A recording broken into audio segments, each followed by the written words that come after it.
Write this down. Readjusting your flight course. This is so important. Some of you may be aware that the Lord has been very good to us. We've been privileged to fly our own aircraft. This past year, I've been so educated having that honor, because the pilots in our church who fly us, they taught me so much about flying. When you fly those big jets, you don't learn hardly nothing. But when you are sitting constantly in the environment where these professionals are working, you learn so much. And I walked out of the aircraft this year understanding God more than anything else.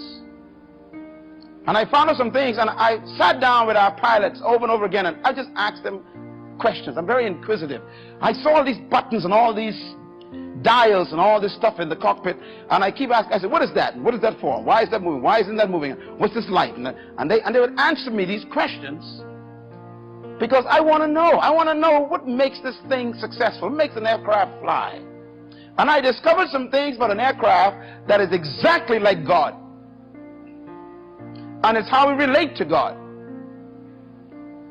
The pilots told me these things I'm going to give you right now. Number one, the first thing the pilot says, you must decide your destination. You never leave the ground. They won't allow you to leave the ground without a destination. Can you imagine? You don't just take off from an airport.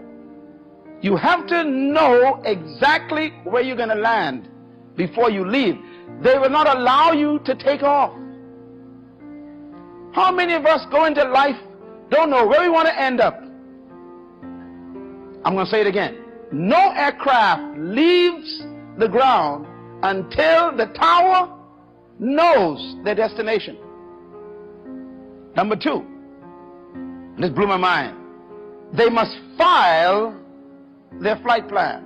Filing your flight plan means you must also submit to the authorities the route that you are going to take, the plan you have to get there before you leave the ground. And then number three, you must monitor your flight with the plan, with the constant communication with the tower. Every single second, the pilots are talking to the tower. Every second, they're talking to the tower. Matter of fact, the tower is talking to them. I consider God the tower. The Holy Spirit is the communicator. And you and I have left the ground. You are on your way to a new year, and 2005 December is supposed to take you to a certain level in life. The question is, have you filed a flight plan? Do you know what you want to do this year and how you plan to do it?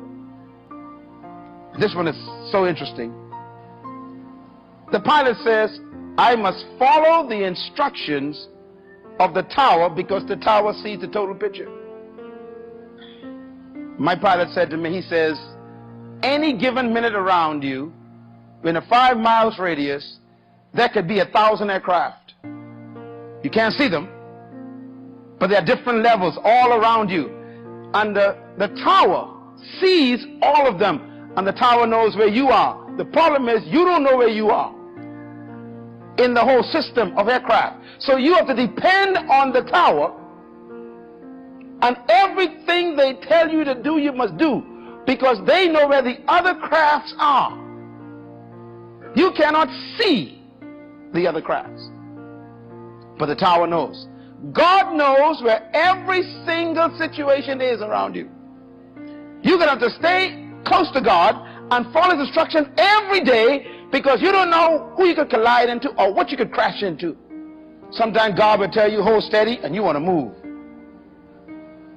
One time, Captain Thurston said to me, oh no. I said, what happened? He says, they want us to pull back. We got to slow down. I said, man, we're late. He said, but the tower says we got to slow down.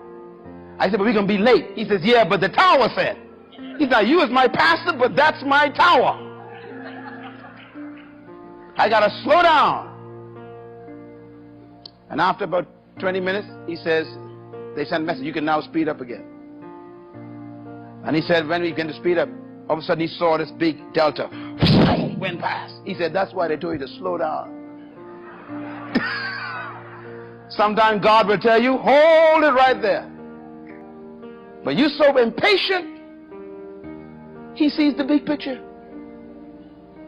God will tell you, don't marry this man. And I mean, love is of disobeying God like crazy. God, you don't understand. I love this brother.